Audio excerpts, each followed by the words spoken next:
Hello everyone, welcome to our channel, and today we will see how we can play PUBG Mobile on our school Chromebook. So for that you need to search up PUBG Mobile now.gg on your browser, and after that you will see this very first link. Just click on it and this is where it will lead to. Since PUBG is not available in my country, so it is showing me download blue stakes for playing PUBG, but for you it will say play on browser. So all you have to do is just click on play on browser and you will be able to play it.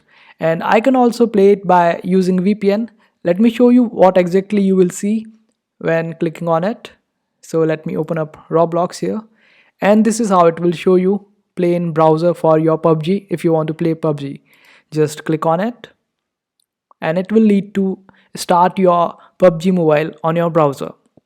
And it is quite easy and you will be able to do it. And that's how you do it. I hope this video was helpful. Make sure to hit that like button and also subscribe to our channel for more helpful videos.